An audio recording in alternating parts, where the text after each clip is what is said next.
This is Reaganism, a podcast dedicated to exploring where the Reagan movement lives today. I'm Roger Zakheim, director of the Ronald Reagan Institute in Washington, D.C. On this episode of Reaganism, Dr. Anthony Eames sits down with Dr. Matthew Costello, who serves as the vice president and senior historian for the David Rubenstein National Center for White House History. They discuss Dr. Costello's new book, Mourning the Presidents, Loss and Legacy in American Culture, and how the history of presidential funerals and mourning changed over time.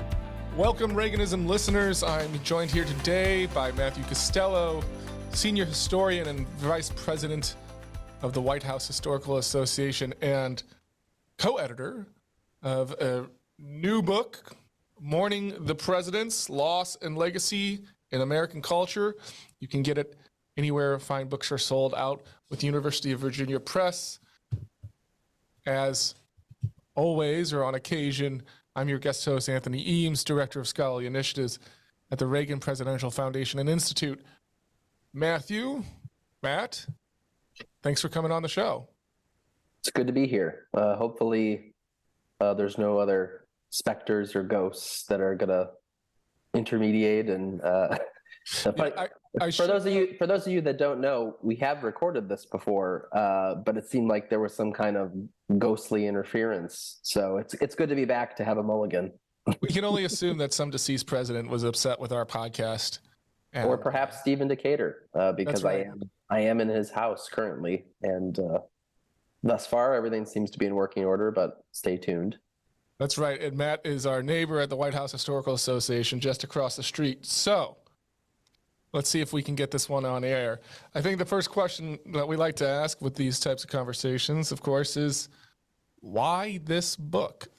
You know, what was it that said to you that, you know, you and your contributors that now is the moment where we need to understand a little bit better the significance of mourning our presidents? Well, the idea for the book really began with the immediate aftermath of the passing of George H.W. Bush in 2018. Now, I had an earlier interest in presidential death and mourning. My first book was about George Washington's tomb in Mount Vernon. So I was already sort of into that debate and conversation and historiography. But to sort of watch this process play out in real time here in Washington, D.C., and also across the country, it sort of started to beg the question, are these things that we're seeing unique? Are they different? What are the parallels that have occurred over time between different centuries, decades, different political leaders from either party? And, what role have Americans as citizens played in this process as participants in the mourning process?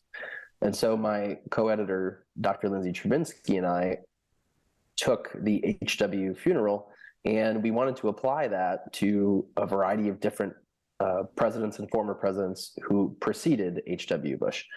And so we put out a call. We had a few scholars in mind that we thought would be excellent for the volume, but we also had a few who submitted presidential proposals that we hadn't really considered. So there's a chapter on Zachary Taylor, which is really interesting. There's a chapter on Herbert Hoover.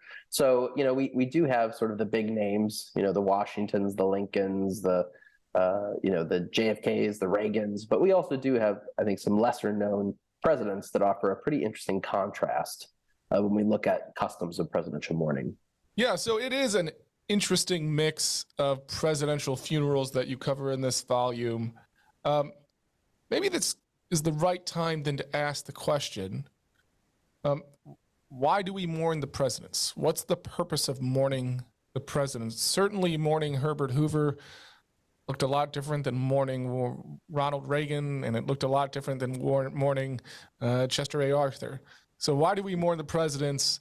What's its significance, and maybe a little bit on each president themselves, or the highlights from this book? Sure. So it's a fascinating dilemma, because here we are a constitutional republic, and we engage publicly and privately in the pomp and circumstance of mourning presidents. I think it's just sort of a very basic human evolutionary trait that we want to feel connected to our leaders. We want to know them. We want to recognize them, acknowledge them, but also acknowledge the institution that they serve in. And even though we rejected monarchy, we didn't shed our colonial identity overnight. And so part of that transformative process between the revolution, the Constitution, the creation of the presidency is that fortunately, and we, of course, the lead chapter in the volume is that we had somebody who was there, who was not only a central figure in the development of all of those things, but really set the precedent for the institution of the office of the presidency itself. And so when George Washington dies in 1799, even though he requests a semi-private family funeral, it quickly gets out of hand. There's people coming from Alexandria. We have citizens, we have Freemasons, we have veterans, and then there are also mock funerals held all over the United States celebrating George Washington. And so what we see with Washington is that he really was a political and cultural substitute for King George III. And the office of the presidency, a substitution for that, and that this is the highest office in the land. It has to walk a very fine line between it is an elected position, it deserves the respect of citizens and other heads of state, but also you can't go too far into slipping into something more when we start talking about things like cult of personality or authoritarianism. I mean, fortunately, the United States has avoided these things.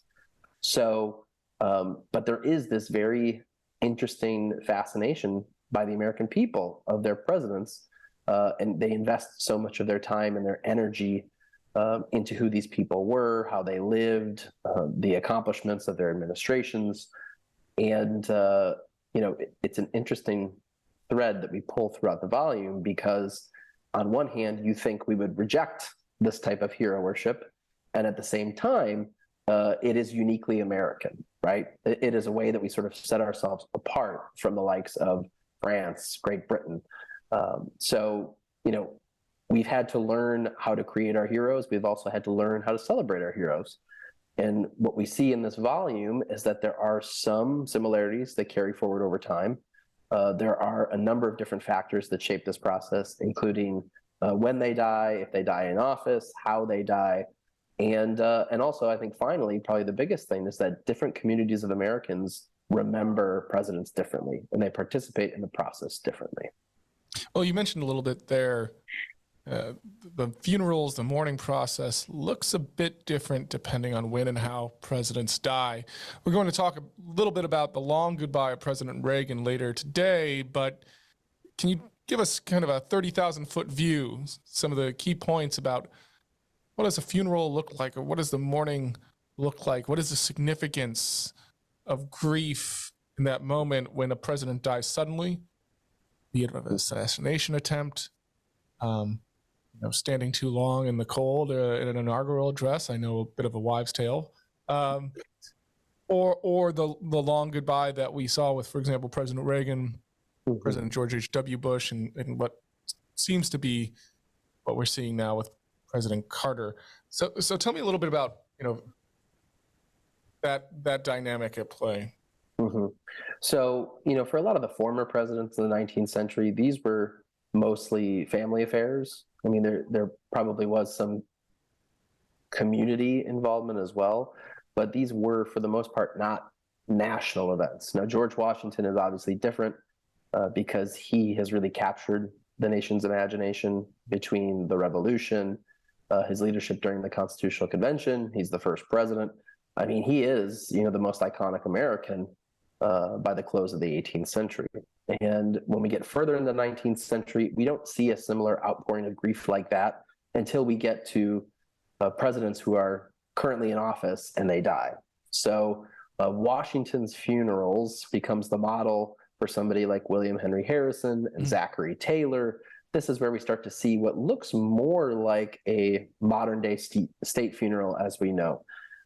Lincoln's also has many of the same characteristics in that Lincoln is shot tragically on April 14th. He's taken across the street to Peterson House, and he dies the next morning.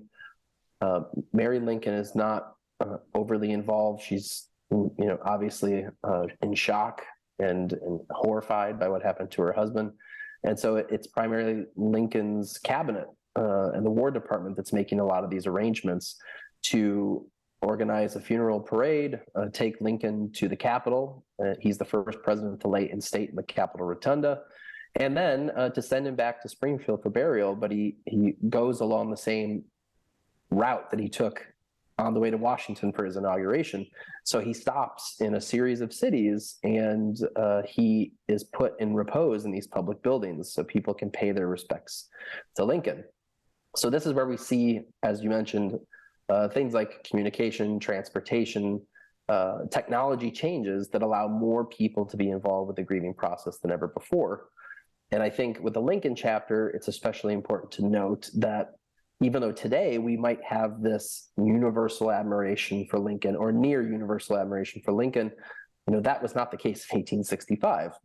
Lincoln is assassinated on the premise by these co-conspirators with John Wilkes Booth that by eliminating some of the top leadership of the American government, that the Civil War can continue. And that should tell you that there were probably quite a few voices who celebrated Lincoln's death. For African Americans, which is another one of the features of the chapter, this posed a major question about the end of slavery, which Lincoln had pushed Congress to pass, which they did. The question of whether or not would this actually be ratified by the states, and is it possible that African Americans could be re-enslaved? I mean, this was a real fear with the uncertainties of Reconstruction. And so, it kind of points out again that difference between how people are mourned in real time and how we remember them today. And oftentimes, the political, social, economic constraints of that moment are not reflected in how we remember today. I wonder if you could jump ahead about 100 years. When you talked about a group of Americans that were concerned about their future, the African-American community and the death of Lincoln, tell me a little bit about if there was some sort of similar dynamic going on with JFK's passing and the civil rights movement, and was there concern that this president will, now that he's gone, that his work would stop, or was there kind of confidence that his mourning, his legacy would give a boost to their cause of some sort? Yeah, I mean, everybody's probably well aware that there's so many different parallels and connections between Abraham Lincoln and John F. Kennedy. There's, of course, like one of those, it's like the little note card handouts of one had a secretary named Lincoln and one, So, we've seen people purposely make these connections between the two. Obviously, they're both assassinated presidents. They're not the only ones. Garfield and McKinley also assassinated in office. So Lincoln's assassination comes at the end of the Civil War. More than 650,000 Americans have been killed. We have another 4 million people who were recently enslaved now freed. So in 1865, what we have is not only this national tragedy in terms of lives lost, but also the uncertainties of Reconstruction. What will it look like to bring Southern states back into the fold of the Union? How will those governments function? Who will help ease the transition for African Americans from enslavement to freedom? And when you fast forward 100 years, you have really sort of these unfinished conversations about African American civil rights. Kennedy had put forward a civil rights bill in Congress. He obviously had spoken out several different times, and he gives a very famous speech in June 1963, pushing and advocating for more equal rights and representation for African Americans. And what we see in that chapter in the book is it's really quite fascinating, because when Kennedy is assassinated in November 1963, African Americans believe that he was killed because he spoke out on civil rights. And this is a persistent belief that the chapter author, Sharon Davis, makes throughout, that even though there have been multiple studies, investigations, the Warren Commission to name one, and all of these have sort of debunked this idea that John F. Kennedy was killed by a white supremacist. But that conspiracy theory has still lingered to this day. And so this belief that he was a martyr for the cause really sort of turns Kennedy into a saint in the African American community. And Sharon points out in many Black households, they tended to put up imagery of who the Black community saw as sort of the people who were really pushing and lending their voice for civil rights and African Americans writ large. And she points out that there's quite a few households that have Jesus Christ, have Dr. Martin Luther King Jr., and have John F. Kennedy. And the inverse of all of this is that Lyndon Johnson, who doesn't really get that same adoration or admiration, he is the one who's really able to take the fallen commander-in-chief. He's able to take Kennedy, and he lifts that mantle up to Congress, and he says, we need to pass this in honor of our slain president. And Johnson is able to very effectively use this national tragedy to push forward on civil rights. Now, he doesn't get as much credit for it, which is sort of the inverse of it, but it's probably just because, he's constantly citing Kennedy. This is Kennedy's wishes, that this is what we need to do, that this was Kennedy's vision to make this happen. And I think probably incidentally, by doing that, he further strengthens those relationships and those connections between John F. Kennedy and civil rights progress, and in a way, it sort of cuts him out of the conversation somewhat, because it seems like he doesn't receive the same attention or acknowledgement that Kennedy did amongst African Americans. Well, you raise an interesting point, because presidential funerals really mark a moment of baton passing, when the president himself no longer is actively engaged in shaping his legacy, actively engaged in pushing forward what other policy positions you'd like to see implemented, be it while he is in office or in many cases when he's long left office. Can you tell me a little bit about that moment of baton passing? What are the things that go into it? What are the outcomes? How does it shape both the moment and then the extended mourning? Obviously, you're recording a podcast with the Reagan Presidential Foundation and Institute. In some ways, the mourning still hasn't gone away. It shapes the work we do today. So please tell me a little bit about that. Well, yeah, obviously, with the more recent presidents, we're seeing, former commanders-in-chief live much longer post-presidential lives. And as part of that, they're usually very actively involved with their own foundations, the creation of their presidential libraries, which more often than not, this is where they are laid to rest. That's the case with President Reagan. Not all of the 20th century presidents follow that rule, but a lot of them do. And, they do this in effect because this really becomes the place to tell their story, to tell their administration story. It makes sense that this would be the same place that would have the records, the objects, the artifacts, that this would be a place that citizens from all walks of life could come and learn more about them and their challenges, their achievements. And so, early on in the presidential administration, a president will come up and create a state funeral plan in the unexpected event that a president dies while in office. They didn't have that in place for John F. Kennedy. He was, assassinated. There was no set plan designated already.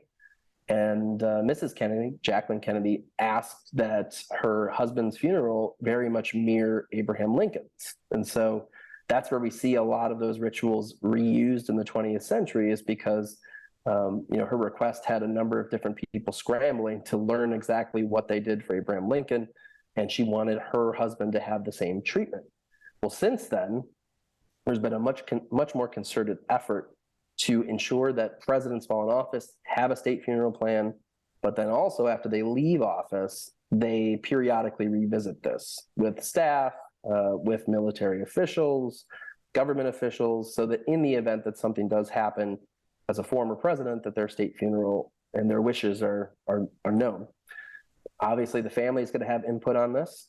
I think with President Reagan in particular, the plan that he had devised when he left office, and then the periodically revisiting, this would have been left in the hands of Nancy primarily, but also other members of the family.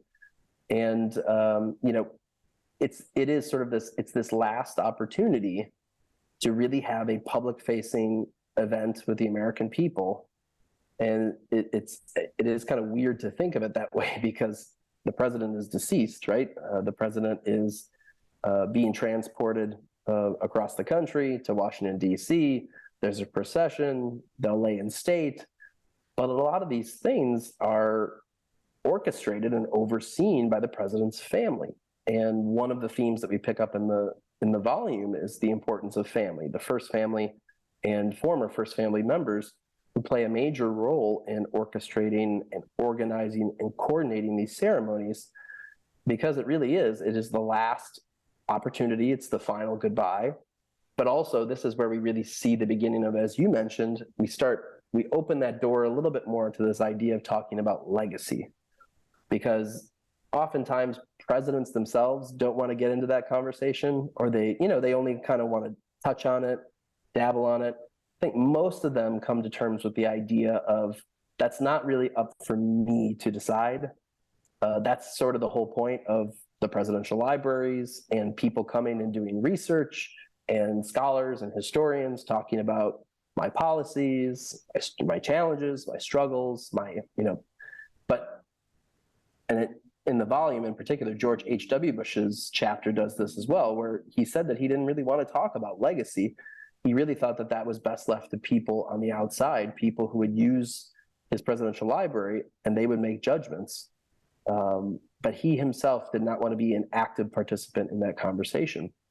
And I think that speaks a lot to our relationship with the presidents, that even though we elect them to be our leader, this expectation of when they leave the office, they become a private citizen again. In theory, they are just like us. Maybe there's a few extra perks and a few extra niceties that not all of us have, but the idea that I'm just one of the people now, and it's going to be this next generation that's going to have to make, these types of decisions and shape the discourse about who I was and what my legacy is. Yeah, then heeds the call of Reagan, dedication of his library, where he called on scholars to interpret the past at the library, and that's something we hope more of our colleagues will take us up on and join us at the library to help us on that work. You invoked a little bit Reagan's long goodbye, First Lady Nancy Reagan's involvement in the funeral planning. We've just passed the anniversary of Reagan's death. Can you give our listeners, some of whom probably were there and present for the funeral and the celebration of his life, a sense of the long goodbye that defined Ronald Reagan's passing from being very much active on the political stage himself to being essentially an entrenched part of the American memory that still continues to affect our nation's politics and our nation's goals and our nation's values. Mm-hmm. Yes, the chapter on President Reagan was written by Chester Patch, who's I know he's a good friend of the Reagan Library. He's done quite a bit of work on President Reagan. And one of the things that I was really struck by with this particular chapter is that it is unlike all of the other chapters in that, Reagan announces his Alzheimer's diagnosis in 1994, which when I was recently at the Reagan Library, I got to see. So if you happen to visit, you can see it. It's written in the president's handwriting. And you read it, and it's almost kind of like you can hear him reading it out loud. It's it's a short letter, but it's very powerful. And his decision to share the diagnosis because he wanted people to know not only that he was stepping back from public life, but he wanted people to know that, this was something that him and Nancy were facing, and that he hoped it would bring more awareness to people who are facing a similar diagnosis, a similar battle. And even sort of in his last public act, there is a streak of heroism in it, that he decided he wasn't going to be private about it, that he was going to share this with the public because he hoped that this could help benefit people in some way. So even when he's doing this, it's not really about him, it's about the American people. And, President Reagan would live another 10 years until he died in 2004. And, the chapter sort of details a lot of the heartbreaking steps along the way. I think most of us are probably familiar with President Reagan, defeating the Soviet Union. We're imagining him bringing the American economy back. Maybe the first memory you have is of this incredible week-long state funeral procession that begins all the way out in California. It comes to DC, and then it comes back to the Reagan Library for a final sunset service and burial. But this chapter highlights sort of the ups and downs to get to that place, and you're just sort of left with a much deeper appreciation, I think, for Nancy Reagan and all that she went through to take care of her husband, in his last battle. I think it also speaks to this idea of how do we remember someone, and the spectacle around the actual mourning can have a major impact because, people don't remember that side as much of, they know that he had Alzheimer's, but that was about it. And the state funeral was much more about who he was as a person, what his humor, his belief in optimism. All these things that I think Reagan probably would have preferred to be remembered for. And, I think, again, it sort of speaks to like the balance between you want to tell people more about who this person was, you want to shape the public memory of the person in real time, but, also I think by releasing that statement, letting them know that even in this last act, that he was thinking about the American people. He wasn't really, yes, he was stepping back from public life. Yes, that's a decision for him and Nancy to make. But the idea to share it with everyone, to be so forthright about it, and then also Nancy to go on and advocate for different types of treatment and federal funding for stem cell research. All these things are interconnected. And so I think it speaks to Reagan's love of America, the idea, America, the republic. And he wanted people to remember that part of him. So we are now at a moment where we might be looking at another long goodbye. Mm-hmm. You've mentioned that presidential funerals, well, they're not all the same. Mm-hmm. Some are bigger and grander and have an agenda essentially underneath them to really shape a legacy and a memory. And others are smaller and more intimate or less complex.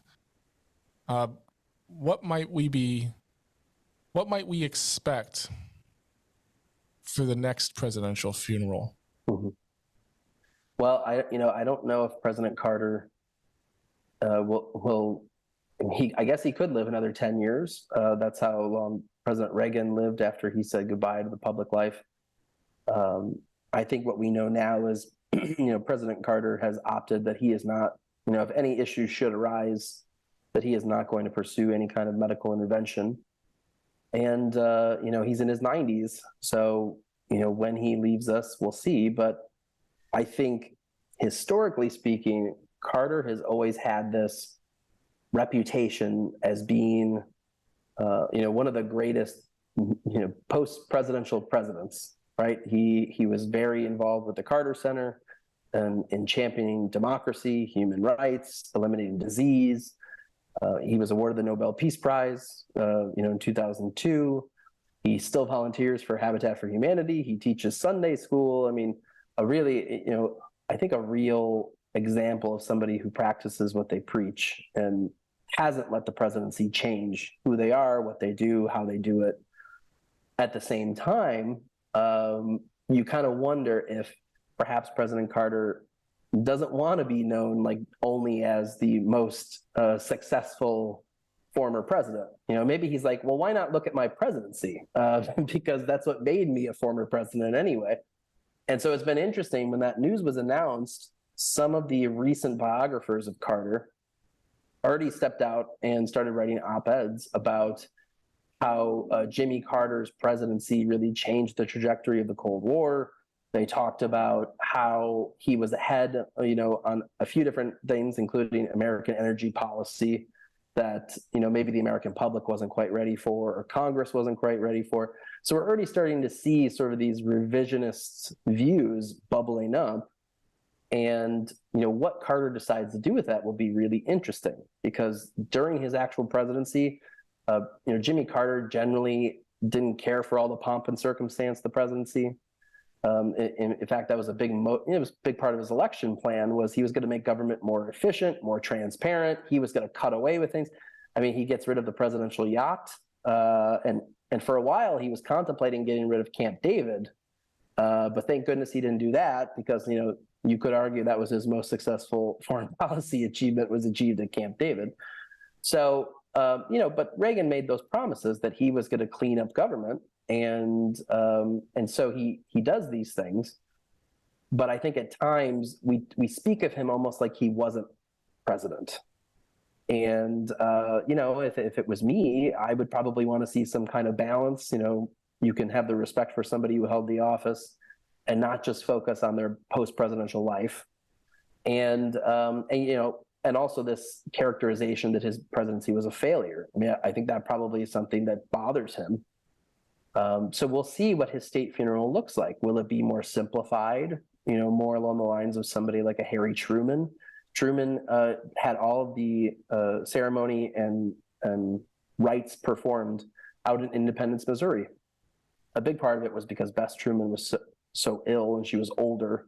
And so he didn't want to have, a funeral in Washington, D.C. He decided to keep everything in Missouri. Or are we going to see something very similar to what we saw with George H.W. Bush, which was more of a standard state funeral where there are multiple worship services in different places? There are ceremonies here in Washington, D.C.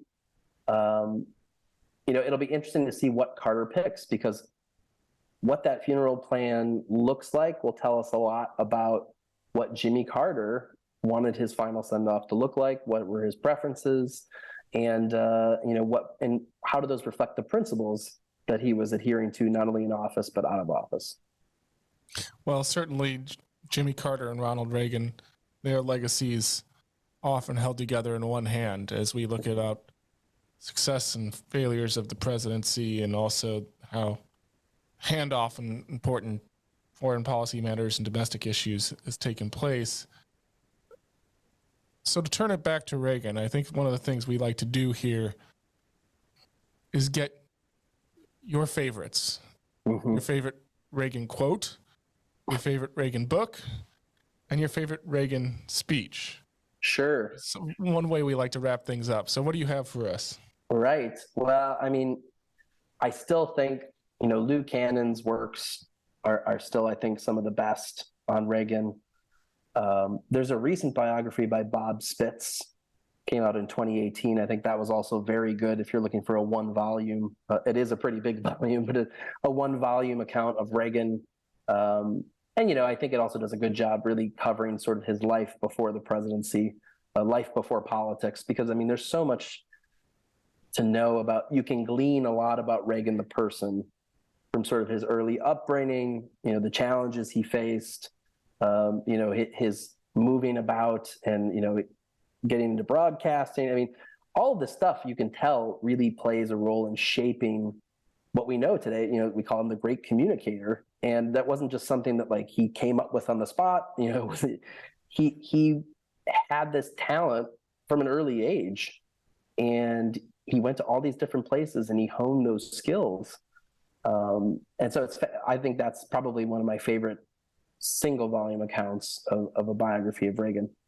I mean, it's hard not to pick his speech at the Brandenburg Gate. I mean, I know that's probably like everybody picks that one, but a speech is so much more than just what is actually written. Sure. A big part of it is the setting, which here he is in Berlin and essentially speaking directly to Gorbachev. But also, I mean, I've read a few different things, a few different accounts of sort of the backstory of how that speech came about, which is fascinating. And all these different advisors and people at the State Department who were really trying to tell President Reagan, we really should probably tone this back a little bit. We don't want to like cause a scene, or we don't want to offend anyone. And when President Reagan found out this speech depending on the weather, the speech was going to be broadcast, and it could go as far as Moscow, but it'll certainly reach Eastern Europe. And somebody asked him, well, what do you want to say to them? And he's like, I think tear down the wall. He's like, that's what I want them to hear. He's like, I wouldn't really, if they don't hear any of the other speech, it's fine. But I want them to hear that statement to the Soviet Union, that challenge. And, obviously the things were heading in that direction as is, but to do it in such a public way, in such a symbolic place, again, I think it speaks to Reagan was very cognizant of optics, stage, performance, and also using those political moments to put people and put nations on the spot. As far as my favorite quote, yes, there's a lot of good serious ones, but President Reagan had just a hilarious sense of humor, often overlooked, I think. People that know Reagan know this, but I mean, he was a jokester, and he usually loved to add his own little quips into speeches and into remarks. And when he's debating, I think it's Walter Mondale in 1984, and of course, there's all this different press coverage, and people are coming out against him running for president again. He's too old, and he has that great line about, I will not make age an issue of this campaign. I am not going to exploit for political purposes my opponent's youth and inexperience, which of course got even Walter Mondale started cracking up. But I mean, it just, again, it speaks to his ability to just off the cuff be able to take something that's a weakness and turn it into a strength. I mean, he was phenomenal at that. It's an ability that not many politicians have. Well, it's certainly one that's relevant for our forthcoming election. Although right, exactly. I don't think youth and experience is on the table. Well, Matt, thanks for joining us. Again, listeners, once again, please go out, buy the book, Mourning the Presidents. It's a fantastic read, good coverage of our whole history. Thank you again, Matt. Thank you, Anthony. We hope you enjoyed this episode of Reaganism. New episodes premiere weekly every Monday on YouTube and all podcast streaming platforms. If you like this episode, be sure to let us know and share with a friend.